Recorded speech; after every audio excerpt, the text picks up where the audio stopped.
ఓం శ్రీ శివాయ గురవే నమ. శ్రీ మహాగణాధిపతయ నమ. శ్రీమదాంధ్ర మహాభారతం కవిత్రయ విరచితం శాంతి పర్వం. కృతికర్త తిక్కన సోమయాజి. అమృతవర్షిణి ధారావాహిక 290వ రోజు తత్వదర్శిని కార్యక్రమానికి ఆధ్యాత్మిక ప్రవచకుల మీదీకొండ చంద్రమౌళి రసజ్ఞులను ఆహ్వానిస్తూ, అయ్యా, నిన్నటి వరకు ఈ శాంతి పర్వంలో భీష్మాచార్యుల వారు మనవడైనటువంటి ధర్మరాజుకు ఆ ధర్మ పన్నాలన్నీ కూడా నూరిపోస్తూ ఉన్నారు. సత్యస్వరూపాలు ఏంటో తెలియజెప్పారు ఆయన. అలాగే కోపం, దుఃఖం, రాగద్వేషం, అహంకారం, గర్వం, తొందరపాటుతనం, మందకొడితనం, వీటి యొక్క కలయిక వలన అజ్ఞానం, అది పతనకారకం. అలాగే సమభావం, ఇంద్రియ నిగ్రహం, ఓర్పు, పగనం వేడటం, ఈర్ష్యకు ప్రధానంగా దూరంగా ఉండాలయ్యా. పరోపకారం, అహింస, నిజాయితీ, ఇవన్నీ సత్య స్వరూపములు. ఉదాహరణ సత్యహరిశ్చంద్రుడు అని చెప్పుకున్నాం మనం. ఎందుకు అది సింహాసనమైనా లేదా కాటికాపరి ఆ వల్లకాడైనా సమభావంగా సేవించాడైన, రాగద్వేషాలకు అతీతంగా. అది ధర్మనిష్ట, సత్యనిష్ట, దానికి పరాకాష్ట. బ్రాహ్మణ ఆర్థిక పుష్టి, రాజుకు పుష్టి. రాజుకు పుష్టి అంటే రాజ్యానికి పుష్టి, యావత్ ప్రజలకు పుష్టి. ఎందుకు? బ్రహ్మజ్ఞానైన బ్రాహ్మణ.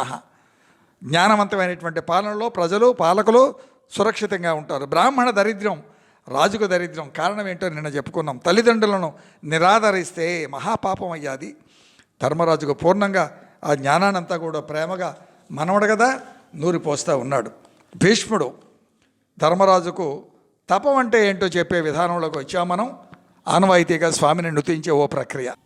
అయ్యా, నీలగళ్ళంబే అమృత కలసముఖంబయ్యనో శుశ్రుతుల నీలాంబరమదాల్చిన దిగంబర తత్వ వేదాంతమో ఎరుంగా మూలతత్వ బ్రహ్మ జ్ఞాన సిరి సంపత్తుల వెలుంగువో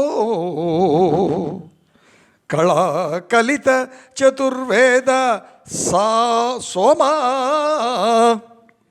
కళాకలిత చతుర్వేద సోమా వసుంధరాబాల శరణు శరణు. ఈశ్వరును శరణ వేరుతూ, ఆయన అమృత కలశం కదండి ఈశ్వర తత్వం. కనుక ఆ కలశాన్ని నేను తీస్తూ, అయ్యా, భీష్ముడు ధర్మరాజుకు తపం అంటే ఏంటో చెప్తా ఉన్నాడు. రాజా, ధర్మాలన్నిటికీ తపస్సే మూలం. అసలు తపస్సు అంటే ఏంటి? తపించటం. దేనికి తపించాలండి? సత్యనిష్టకు కదా. ఆహార నియమం, కందమూల ఫలాహారాలు, నీరు గ్రోలి తృప్తిగా జీవించగలగటం తపస్సు అనిపించుకుంటుంది. క్రమం తప్పరాదు ఈ తపస్సు. ఆహార నియమమే తపస్సు. జిహ్వా చాపల్యం తగ్గించుకోవాలి. అలాగే పంచవిధ వృత్తులకు మహాపాతకములు లోనుగా కిల్భిషములల్లా లుంఠితంబు అగున్ తపంబున సత్య శౌచాదులు ఒలయం అఖిల సిద్ధులు అరచేత నవకిల్లు. ఏమంటున్నాడు ఆయన? పంచవిధ వృత్తులకు మహాపాతకంబులు లోనుగా కిల్భిషములెల్ల లుంఠితంబులగు తపంబున సత్య శౌచాదులొలయన్ అఖిల సిద్ధులు అరచేత నావహిల్లు. అంటే తపస్సు వలన పంచమహాపాతకాలు నశించిపోతాయి. అవన్నీ కూడా పటాపంచలైపోతాయి. సత్యం, శౌచం, శుచి మొదలైనవి అన్నీ కూడా ధర్మ లక్షణములన్నీ కూడా అలవడి కార్యసిద్ధి ప్రాప్తి, అది శుభం. అలాగే సత్యస్వరూపాలు సమతయు, దమము, తితిక్షయు, అమరత్వము, హ్రియం ధృతియు, అనసూయాజ్యత్వములు, అహింసా దాన క్షమా యజన సోనృతములు సత్యమూర్తులు. అవి సత్యము యొక్క మూర్తులు. ఇప్పుడే చెప్పుకున్నాం అవేంటో. అంటే అన్ని ప్రాణుల పట్ల సమత, సమభావన, ఇంద్రియ నిగ్రహం. మనుషుల పట్లే కాదు, ధర్మాల పట్లే కాదు. ఉన్నది ఒకటే ధర్మం, సనాతన ధర్మం. ఆ తర్వాత పుట్టుకొచ్చాయి పుట్టగొడుగుల్లా. కాబట్టి అన్ని ప్రాణుల పట్ల సమత, ఇంద్రియ నిగ్రహం, దశేంద్రియములు, పంచ కర్మేంద్రియములు, ఆ పంచ జ్ఞానేంద్రియములు, వాటిని నిగ్రహించాలి. ఓర్పు, పగలేకపోవటం, సిగ్గు, తప్పు చేయటానికి, అబద్ధం ఆడటానికి సిగ్గిల్లాలి. ధైర్యం, ధర్మదీక్షను ఆచరించే నిమిత్తంగా ధర్మబద్ధమైన జీవన విధానానికి ధైర్యం. ఈర్ష్య లేకపోవటం, ప్రాణులకు మేలు చేయగలగటం, ఆ తత్వాన్ని అలవర్చుకోవాలి. హింసకు దూరంగా ప్రధానంగా వైదొలిగి ఉండాలి.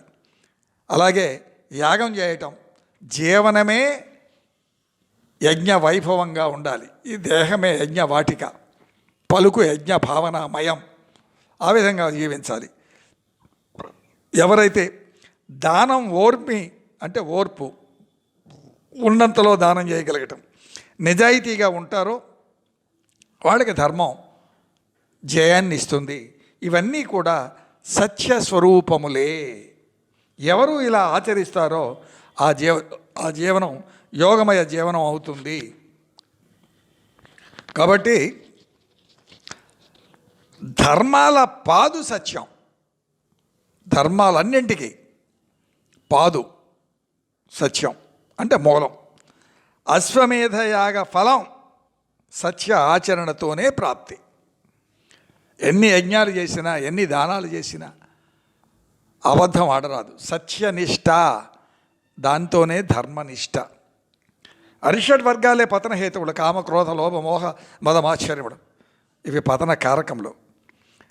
ధృతరాష్ట్రునిలో ఈ అరిషడ్ వర్గాలే ఎక్కువగా ఉన్నాయి కాబట్టే పతనమైంది.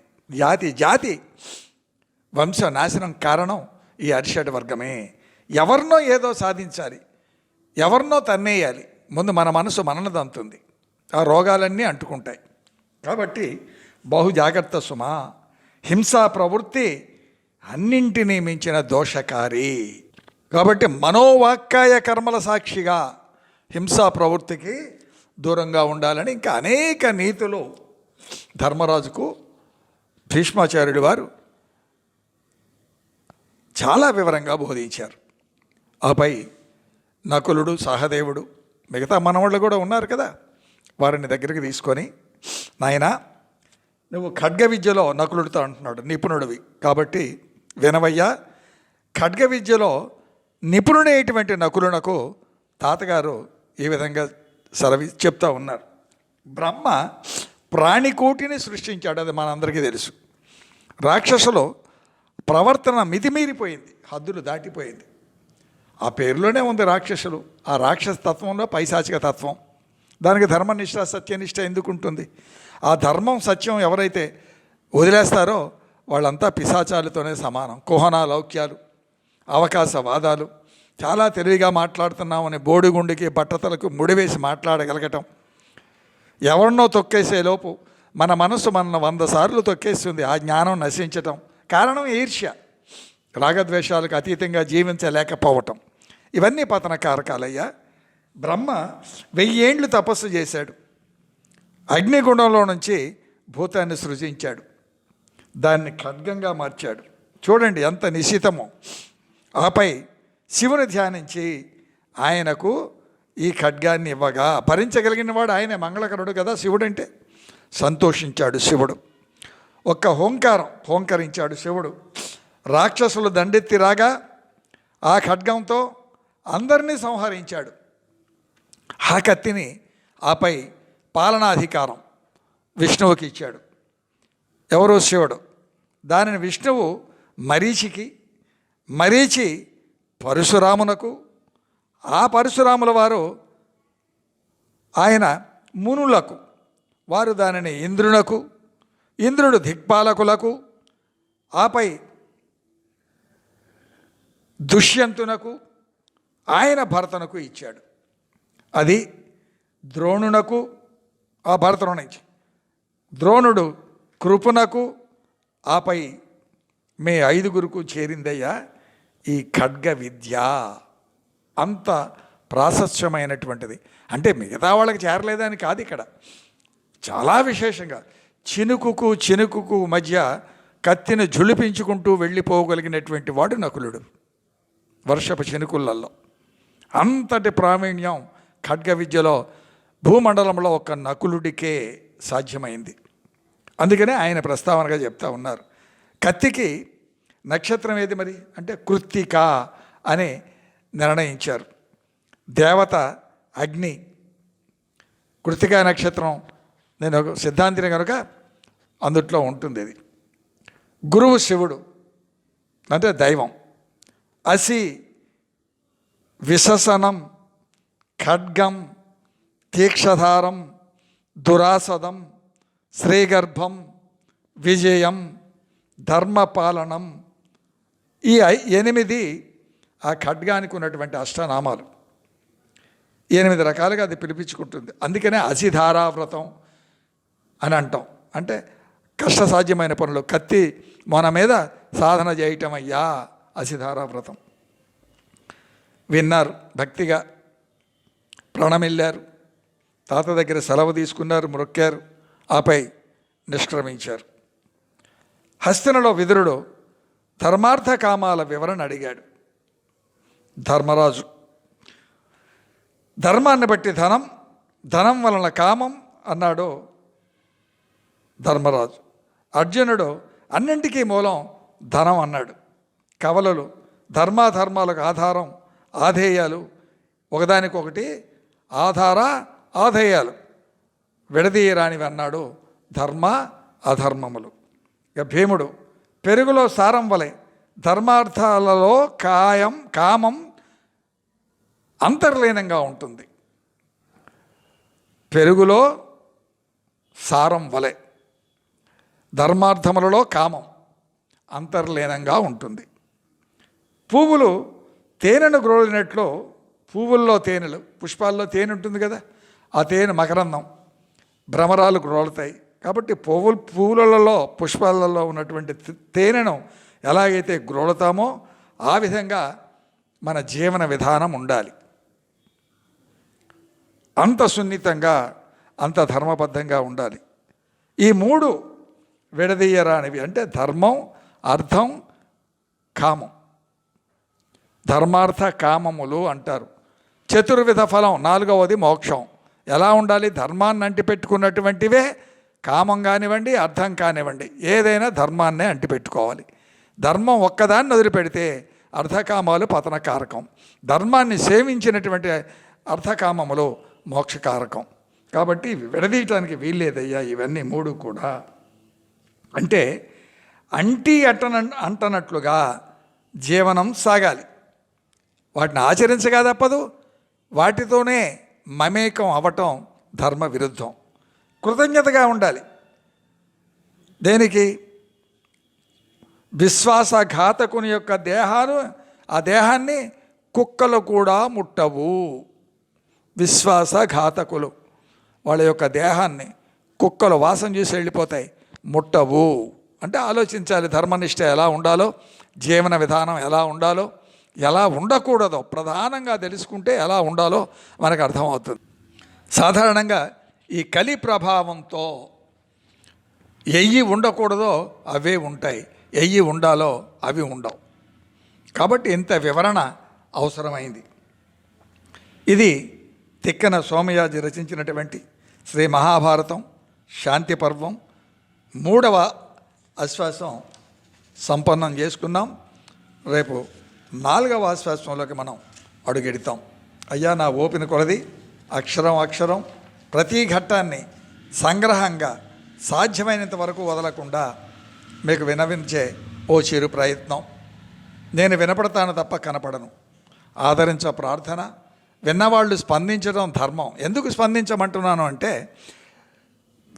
ఏమాత్రం మీకు అంటుతుంది ఇది, మీరు ఏ రూపంలో దీన్ని స్వీకరిస్తున్నారు అన్నది ప్రవచకునకు అవసరం, తెలుసుకోవాల్సిన అవసరం ఉంటుంది.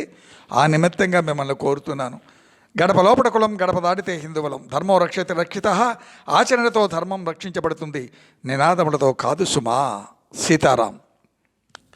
స్వస్తి ప్రజాభ్య పరిపాలయంతాం న్యాయేన మార్గేణ మహిన్మహీష. గోబ్రాహ్మణేభ్య శుభమస్తు నిత్యం. లోకా సమస్త సుఖినో భవంతు. ఏతత్ సర్వం శ్రీ సీతారామచంద్రచరణారవిందార్పణమస్తు.